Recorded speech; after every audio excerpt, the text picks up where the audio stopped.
Hello, fellow gamers, and welcome to the Video Gamers Podcast. Oh boy, it's been a week for gaming. August is here, and we'll be talking some of the upcoming August game releases.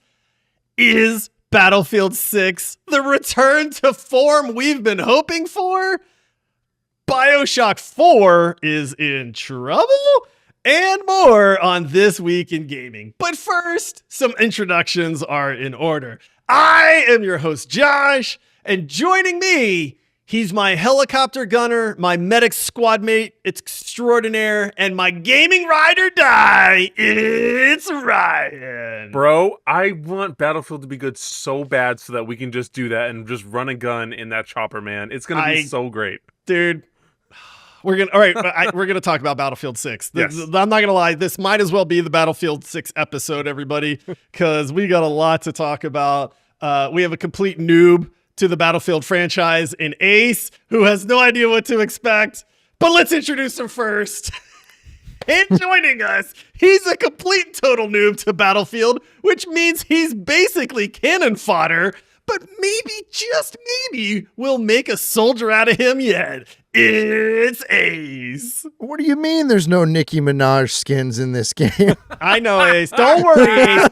There absolutely will be a battle pass that you can purchase for this game. Oh, thank goodness. We know that's my your heart. criteria. Ace is like, where do I spend money? Like, Yeah. what? Come on. Ace just has his credit card like taped to his monitor, so it's just it's just like tap here to buy battle pass. The keys on his keyboard for like the numbers on his card are like It's worn just out. macroed in. Yeah. Oh man. Oh goodness. Well, welcome in everybody. We have a lot of gaming news to talk about. I mean, what a week, guys. We're probably not even going to get to like some of this news, but it's August. There are some pretty decent game releases this month. So we're going to bring some of those up. We had the Nintendo Partner Direct that happened. I don't even know if we're going to get to that, but let's be honest, there's really not. There's no loss there if we don't get to it. I do have one question. Did you guys even know that Bioshock 4 was in development? I had no clue. I thought the next thing we were getting was a Netflix series. That's what I thought. Ryan, did you know? Did you know? No, I didn't know either. Okay, well, there you go. This is why it's gaming news, everybody, because apparently Bioshock 4 was in development. I thought we were just getting Judas. Yeah, I thought that was Bioshock 4. Yeah, but apparently there was a Bioshock 4 that was being developed, and apparently it's not very good so far. So everybody's making Judas. Yeah, exactly. Oh man. All right. Well, listen, boys. I'll tell you what. One quick announcement at the top of this show. If you didn't hear our last episode, we are changing our release schedule moving forward. 5 shows a week. It was a little crazy. I'll be honest. I think it was a little crazy for the listeners too, because we've got nothing but positive feedback about this change. We are going to 3 shows a week. Shows are going to release Mondays, Tuesdays, and Thursdays. Mondays will always be the main, what we call the main show, the main episode. Tuesdays are going to be twigs like this. If there's not enough gaming news, that's kind of our alternate fun episodes that we do.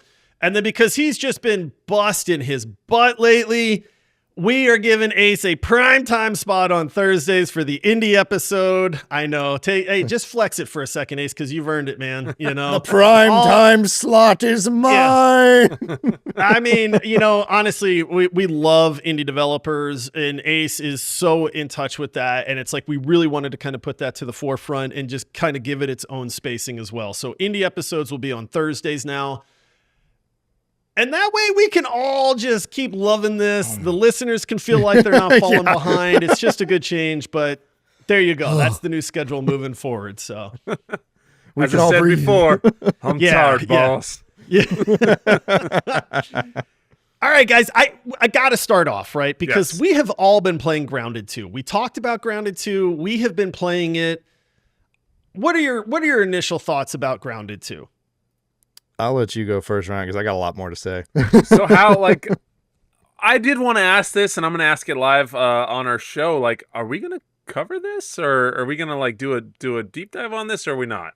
Because I don't know how much I want to get into it. It's the early access is the issue. So I would say not like a formal deep dive. Like when it releases fully, like I'm in, dude. Like I'm in at that point. But I have some issues with Grounded 2 in its current state.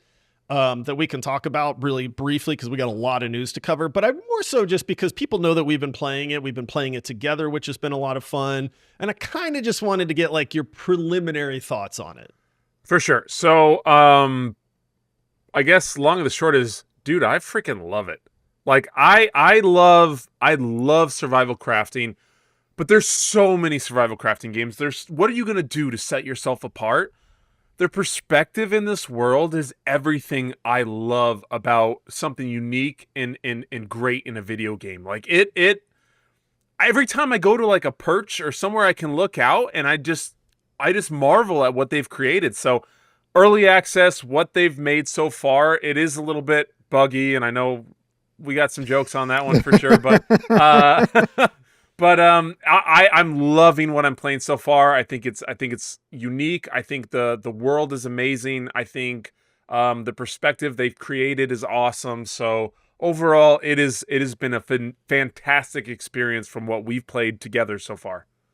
Yeah. What about you, Ace? I agree fully, dude. It has been a phenomenal game so far, even in early access with its quirks and bugs. Especially the one that annoys Josh the most. Oh, I'm going to bring it up. Don't you worry. Don't you worry. But this, even though you didn't play the first game, this is everything I would have wanted from a sequel so far. There's improvements on, resource gathering. There's improvements on the movement and the ways to get around the map, because the map is huge, which love that, by the way. Mm-hmm. And there's improvements in the combat, which I was worried about with the class system and all these new weapons and things. I was like, oh, this is perfect. I'm not great at survival games, but I really enjoy Grounded 2. Yeah, I'm with you guys, dude. Grounded 2 is honestly fantastic. It stands apart from most of the survival crafting genre. I, like Ryan, like you, I'm a huge fan of this genre, but at this point, it takes a lot to impress me. Abiotic Factor is probably the last survival crafting game that I played where I went, whoa, like this game is legit. And honestly, I'll still say that I think Abiotic Factor is better than Grounded 2, but Grounded 2 is not a full release yet, whereas Abiotic Factor is. That being said, Grounded 2 is a freaking blast, dude. I mean, it's like you guys said. I love every minute that I'm playing the game, with the exception of when I log in and it has not saved my keybinds. Yep. Guys, this is the most infuriating thing in the world. It's 2025. I work with developers at my job, so I get a little bit of insight into like, hey, this should be the easiest thing in the world to fix. The easiest thing in the world to fix. How did you not hot patch this thing and be like, oh, sorry guys, like you couldn't save your keybinds. We fixed that for you. But guess what still happens? I can't save my keybinds, man. It's so annoying. But everything else about this game, dude, is top notch. If you are hungry for a survival crafting game that actually stands apart, plays amazing, looks amazing, is super fun with friends, it just keeps you going, man. Grounded 2, by the time this thing's a full release, this is going to be absolutely one of the top survival crafting games out there, dude. Which is why they should have waited. Well, then we wouldn't have this experience. And just release your game when it's done. That's fair. That's fair, to be honest with you, because it's on Game Pass. Like, I mean, they're not making a ton of money off the early access right now. I don't know. I'm a stickler. I am such a crotchety old man against these early access and early releases and stuff, but I don't know. I hate like everybody lining up and going, and you lose your enthusiasm for a game when it's buggy and there's a bunch of junk that they have to fix. When you know, hey, I'm in a beta test and the game's not out yet, it's different. Your perception is different. So I don't know. I do not like these early access, early releases, but I have had an amazing time playing so far, so I don't know. Here's the one caveat to that, Ryan, is like for me, you guys have been able to play a little bit more than I have. You guys have progressed a good ways. Here's the problem. In my brain at this point goes, I'm kind of far behind on what you guys have accomplished. This is just early access. So like, instead of trying to play catch up, it's like, I'll just wait for the game to come out. You know what I mean? Like, I don't want to dive in so much where I'm going to lose my progress or all this stuff, because now it's like I'm waiting on the full game release to happen, to where it's like, I know I like this game. I know I'm looking forward to playing this game. So let me just wait until the game actually comes out and then I'll dive in. But it's like this weird limbo area that it's in with like early access and, oh, it's not the full game, so I'm just going to wind up stopping. And then I'll start playing later on kind of thing. My brain just kind of goes, well, I'll just stop playing now then. you know, and especially with you, gamer ADD, right. man. Like a game only holds you for so long, and there's a lot of people that are that way, So like you get in for free and early access, like why would you ever come back? Like, oh, I had my experience, it was awesome, it was fun, it was a good time. On to something else, Right. And honestly, that's of part of my worry is like when it fully releases, am I going to be interested again? Or is it going to be like, no, I've already played that kind of thing. So, all right, gents, August is here. A brand new month of games. I will say this, it might not be the best month for releases, but we do have a couple games. What are you guys excited about? I don't want to just read down the list, but I want to see, is there like something on this list that draws your attention? There is, to me, and I'm pretty sure universally, there is one huge release coming in August that I think we're all very excited for. Ryan, what game is that? That would be Metal Gear. Solid Delta. Solid Delta. Poison. Blah, blah, blah, blah, blah. I'm August 28th. Metal Gear Delta. I am so excited, dude. It's like just that thing that's always been hovering there for a while, because like they announced it a long time ago, and I remember seeing clips and videos of it, and it just, I'm like, okay, well, I'll see it when it comes and when it happens, and and it's just always hovering. And then finally the time is here. We're in August. It's gonna be released this month. I'm very excited. I'm more than anything excited for Ace. In my screens, this is where he is. I was gonna say, I'm over here because he's there for me. So I'm pointing to Ace right now. If you're watching, by the way, we have video. So if you're not watching, you should be watching. Yeah, you should be watching. I'm excited for Ace to experience it. He's never played a Metal Gear game. It is one of the best by far, and totally remade like it's going to be. I think it's going to be an amazing experience, and everyone should check it out. But I'm especially excited for Ace and to get his thoughts on it, because he's a video game aficionado, and I'm excited to see what he thinks. Yeah, I'm excited to get into that one too, honestly. Especially from what I've seen, it looks like it's just a good time. So I was like, okay. I'm hoping I'm not going to be too confused with the story and stuff. Oh no, you will be. Oh, you won't understand. You the won't story. know what's going okay. on. Yeah, Well, I okay. can tell you that right now. So No, don't be of course. worried about that, because there's no way you're going to understand what the heck's going on. I've played these games 100 times and I don't still know what's going on. Like that's just Konami, It's a Kojima game, I guess. Yeah. I will say this. I'm super excited about this too. I've only played one Metal Gear game, and that was Metal Gear Solid 5 that you made me play, Ryan, Yes. and I loved it. I was like, bro, okay, I'm in. Like this, I see why people love this series. So I really like the fact that we have like you, who's hardcore, has loved this series forever. You have me, who has played one game now, so I actually have something to compare it to now. And then you have Ace, who has not ever played one of these. I think the game looks fantastic. To me, that's the big release for August. Now, before we don't give credit where credit is due, boys, I mean, let's be honest. For democracy, for liberty, for Super Earth. The reinforcements are coming, boys. The reinforcements are coming. Guys, Helldivers 2 releasing on Xbox. Oh my goodness, what a good time that is going to be. I mean, people in our community are already planning this and talking about this. And if you have ever wanted to play Helldivers 2 and you haven't been able to, if you want people to play with, because let's be honest, dude, Helldivers 2 should be played with friends. It's not that it's not super fun solo, but with a squad, it's just even better. This is your opportunity. Helldivers 2 coming to Xbox on August 26th is absolutely fantastic in my opinion. So don't forget about that one. Is it coming to Game Pass as well, or just straight to Xbox? I don't think it is. No, actually, I think that was one of the criteria. They said it's not coming to Game Pass. I was curious. I think this way Sony gets kind of their share of the IP or something like that. I guess that's fair. Yeah. So good. I mean, that is something to consider. Is it's not coming to Game Pass, so you are going to have to buy it. But I think all three of us can unanimously say this is worth whatever money they're going to charge. If it's $40, which is what the release price was. Just trust us. Pony up the $40, give them man. the money. Give it. Here's take my money. Yes, you will not regret it at all. This one is interesting, boys. And I'll be honest with you, this one's weird to me because it's kind of off my radar. But I feel like it shouldn't be, and that's Gears of War Reloaded, man. This is the remake or remaster, I guess, for the original Gears of War. It's coming to the PS5, which Crazy. is bonkers, dude. That's like crazy. for the first time ever, man, the times we live in. Gears of War on a PlayStation? What? You know? Balanced as all things should My be. DualSense is just gonna explode when I try to like play it. With the chainsaw sword, like just boom. I'm like, oh my goodness, man. So it's really weird to me because absolutely beloved franchise. There was nothing like Gears of War. Here we are. We're getting a remaster for it. It's getting this release across almost all platforms. It's going to be on PlayStation finally. It's going to be on Xbox, PC. Dang, if I don't love Gears of War, and I feel like I should be hyped about this, but there's an odd part of my brain that just kind of goes like, I've already played Gears of War and I loved it back then. Like, what more can I do? Like, I already had this experience. I love this experience. I don't know that I'd need to try to experience it again.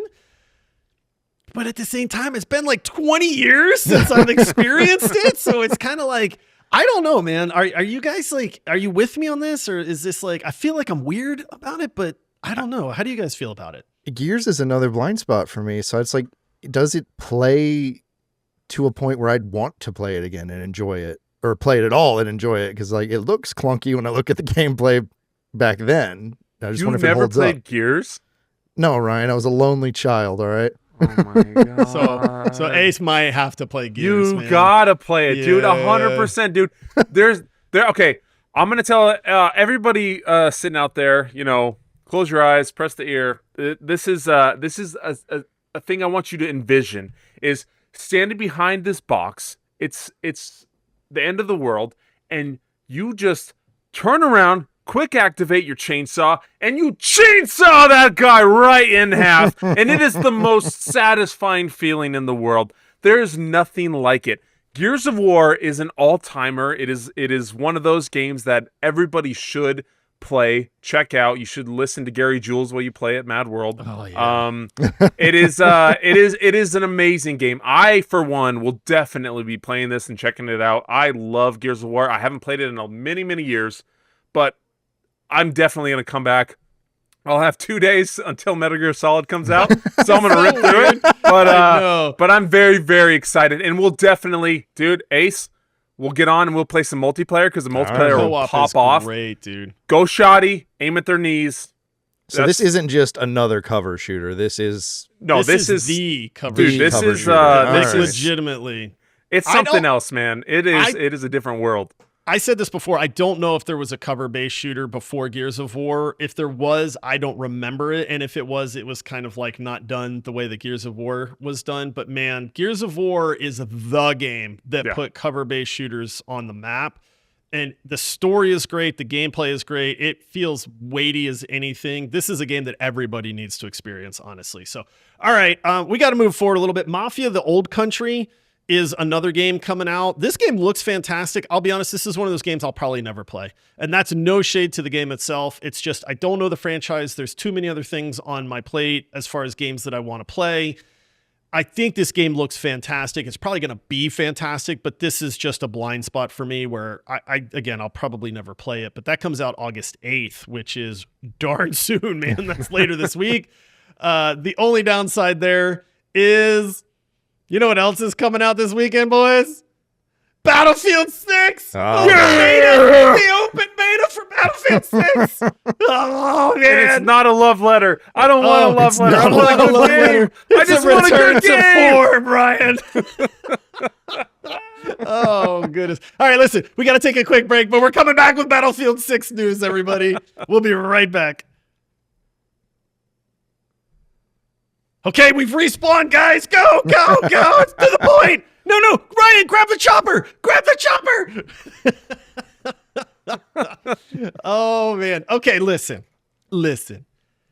Everybody that's been listening to this podcast for a while knows how much we hate and we despise Battlefield 2042. What they did to our beloved franchise is unforgivable.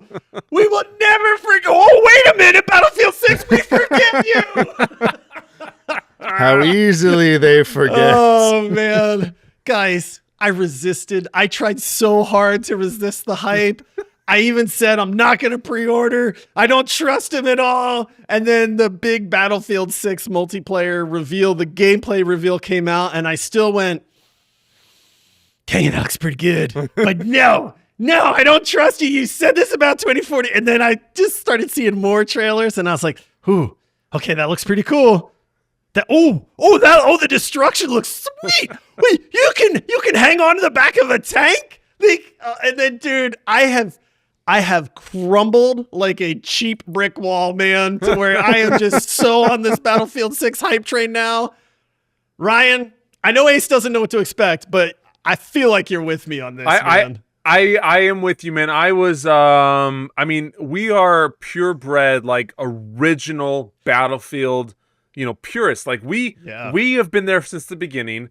One of my favorites was Battlefield Vietnam 10 million years ago. Like I know these big maps, amazing combat, destructible environments, like everything about Battlefield and what makes Battlefield what it is just what I saw in these trailers. Like that's what made me excited. And I'm like, dang it.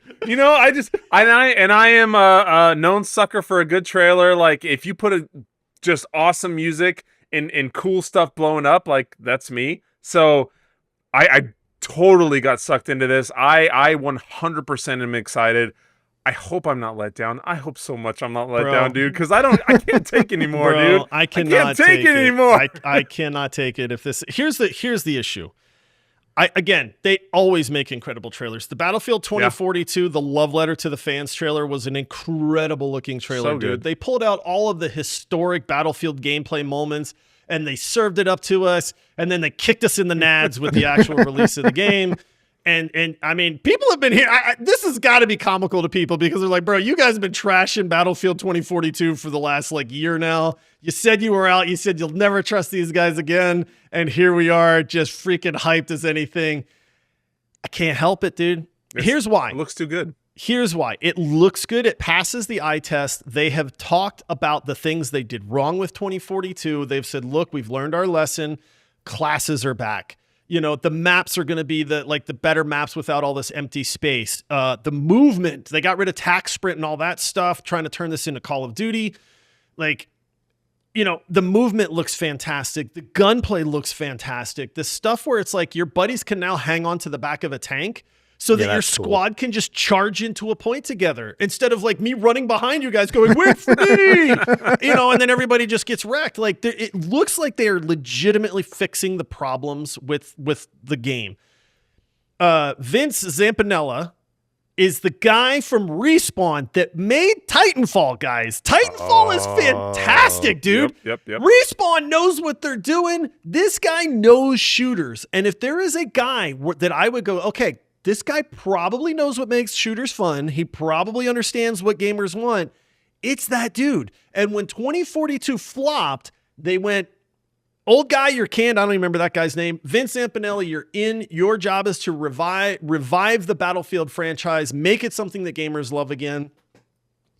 Every person, every article, every trailer that I have seen is people saying, guys, I've played it.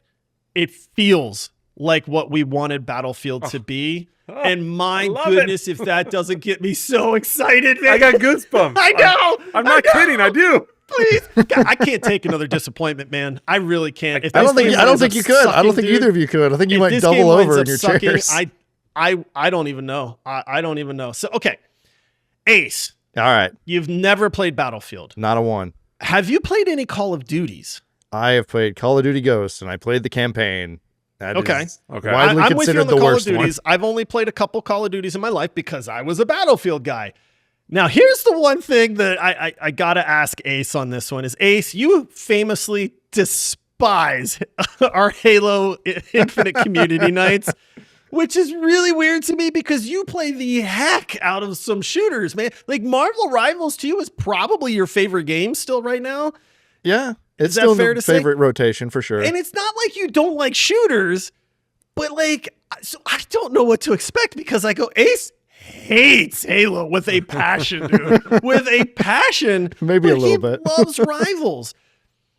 I don't know what I don't know what you're going to think about Battlefield, man. I am optimistic due to the class system, which means I don't need to necessarily be a crack shot at, being a first-person shooter in general. I could play like more a medic or a support role within the team and serve just as well a purpose.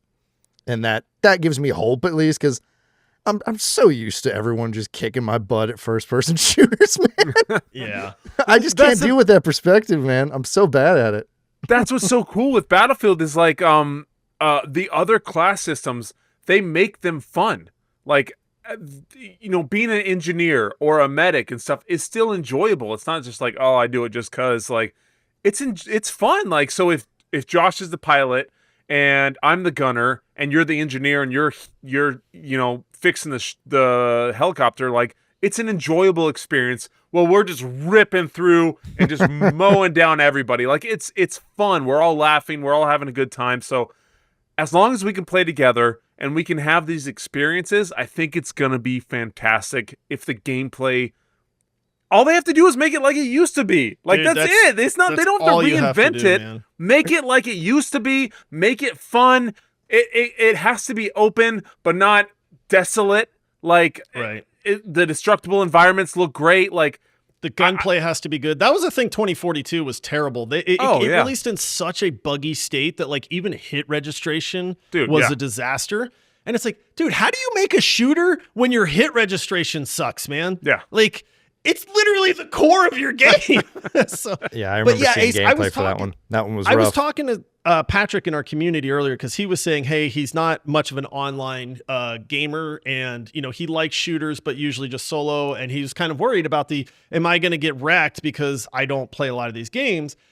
The beauty of Battlefield is you play as a squad. You are not just a lone wolf running across a hill getting wrecked by 20 other people. You will absolutely die 40 times in Battlefield. Like, that's the point, right? It's all out warfare. That's kind of the motto for Battlefield, is it's all out warfare. And it's like, you're going to get wrecked, but you respawn in 8 seconds or something like that. You can pick your spawn points. You can change classes on the fly.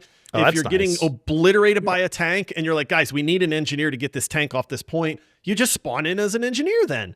And so Battlefield to me is that game where it's like, you do not have, it's not Call of Duty. It is not the sweatiest of sweat fests when it comes to a shooter. It is let's have a good time as a squad of people. If infantry combat is not your thing, dude, grab a tank and you can wreck people with a tank, dude. And if tanks aren't your thing and you get lucky enough to grab the helicopter, learn how to fly the helicopter. And now you're just mowing people down, man. Like, there's so much variety to the gameplay and how you play in Battlefield. To me, that's what makes the franchise so incredible. And man, if I'm not freaking hyped for this, dude. I mean, my biggest concern with these kind of games is one person sucking at the game going to bring down the entire team? Like, if you think of Siege or even COD in some modes, like if one person really sucks, me during Halo Infinite night, you really bring down the entire score of the team. It's not like that at all, dude. Like, honestly, it's not like that at all. Like, coordination is way more important than mechanics when it comes to Battlefield. Like, okay, see, I can get behind that. If that's what it is. Like, squad-based play, to me, like if you're the squad leader is the person that your squad can respawn on. So you're a mobile spawn point. So when you're fighting over a point, the squad leader should legitimately kind of stay hidden. Like, you don't want your squad leader to get killed because now you got to respawn way over there and then hope you can find some vehicles and get back to the action and stuff like that.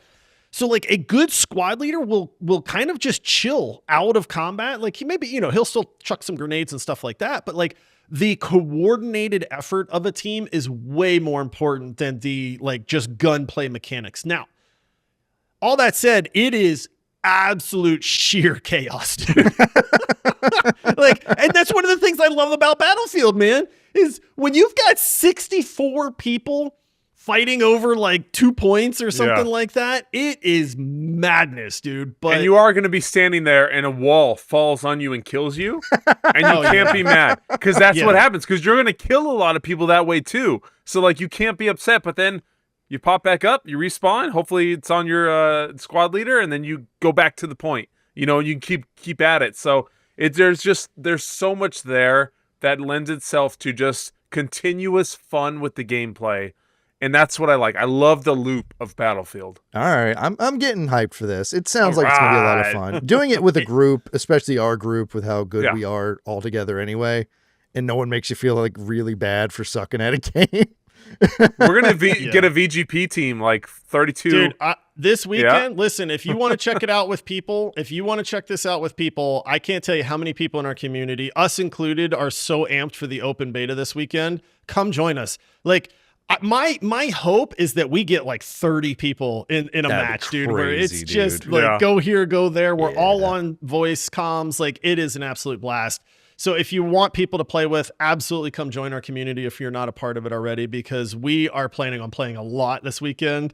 And the more the merrier in something like this. That's the other beauty of Battlefield, dude, is you can get these giant maps where it's like, I don't think they're doing the 64v64 anymore. That was another problem with 2042. That's a lot of people. Like, bro, that's too much. Like 32 versus 32 is honestly perfect. But you also have the different modes. You have the smaller maps where if you want infantry only and you want to play it a little bit more like Call of Duty, you can. If you want the giant conquest mode where there's literally fighter jets and helicopters and anti-aircraft and this like massive scale warfare, that's honestly one of my favorite modes. Like, that's all you I ever have played. that option. Conquest, yeah, exactly. So it's got a little bit of something for everybody. A couple other things that they're doing the right thing. They're calling it Portal. This is basically Forge from Halo, where you can actually make your own maps and your own gameplay elements. Man, that sounds really good, because now you get fan-made maps and those are going to be some of the best. They don't have a dedicated server browser, but they are making it much easier to like look at all of the games that are going on and say, oh, I want to join this in progress game kind of thing, which they didn't have in 2042, which is a huge thing. The fact that the class system is back is awesome. They have a new mode coming that's called Escalation that looks really cool, where it's almost like a battle royale. And I know that there's a lot of people that have said, dude, they're going to try to force this to be a battle royale. And I hope that they're not, but this escalation mode basically will over time kind of destroy or shrink parts of the map to kind of force people into smaller combat areas to kind of up that chaos level, which I think is going to be fantastic, dude. It comes out in August. I mean, here's my thinking, dude. If this open beta this weekend goes well, I'm going to lose it, boys. I'm going to lose it. I mean, I'm going to be like, we are back. We are so back, man. If I hop into the open beta and it's a buggy freaking mess, my disappointment level will go through the roof. But at least at that point, I'll be like, I knew it. I knew it. They You couldn't can't pull this trust off. them. They always pull this. They better do it right for this beta, because they got a lot to prove. So if it's not, if it doesn't go off seamlessly and perform well and is free of bugs and everybody has fun, like if it's not that way, like, man, ooh, they're in trouble. I mean, if there's not mystery boxes and crossovers, I'm gonna be pissed. Yeah, no Nicki Minaj crossovers. That's another thing where they say, guys, we're gonna have grounded skins in this, no Nicki Minaj kind of thing. Yeah, I'm glad for also that, makes me honestly. very happy. I can't have a Sabrina Carpenter skin? What? Well, do you remember in 2042 they tried to release the Santa Claus skin? That and didn't everybody go well lost for it? They're them. like, bro, come on, man, this is freaking Battlefield. Yeah, and they it's kind of Battlefield, went, oh, man. well, we're sorry. That went so poorly for them. I'm with you in the thinking, Ryan, that if I were them, my number one concern would be this beta has to be good. This beta has to be good. Yeah. The game is coming out in October. That's 2 months. You know what I mean? Literally September, October. And I think it's October 10th, if I remember. It's the relatively actual early release in the date. month, Yeah, yeah. I feel like it's not at the end of October, I but think it's the 10th, yeah. that's one where it's like, if your open beta sucks, dude, you're going to lose so many people. Dude. So my hope is that this just knocks our socks off, winds up being an absolute blast, and Battlefield is back, baby. That's all I want to be able to say, man. Yeah. So, all right, that's going to do it for this episode, everybody. Come join us. Come play some Battlefield with us this weekend. We've got over 1,100 gamers in our community. This is not that Discord server where you join and there's like awkwardly like 16 people in there and you're like, oh, this is weird now. Like, okay. And now they're going to see me leave, which makes it awkward too. We trust me, we're gamers. We get it. So come join our community. It is the best gaming community on the planet. The link is in the episode description. And if you've been listening to this podcast for a while, we are so thankful that you are part of this journey that we are on. We're glad that we get to be part of your commute or your chores or something like that. But, you know, we really do need your help to keep this podcast going. We need your support. We could not do what we do without the support of people. So if you have gotten your share of entertainment out of this podcast, think about giving back. You can support this show on Patreon. You know, it keeps us going. It keeps us doing this. It covers the expenses that doing this show 3 days a week incurs. And there is a link in the episode description. It takes just a couple minutes to sign up. It's very, very easy, but we need your help to keep doing this. So take a second, think about that. If you've gotten enjoyment out of it, think about giving back in that regard also.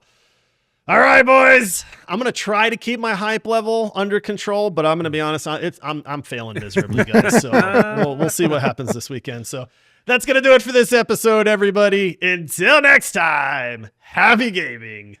See ya. Peace out.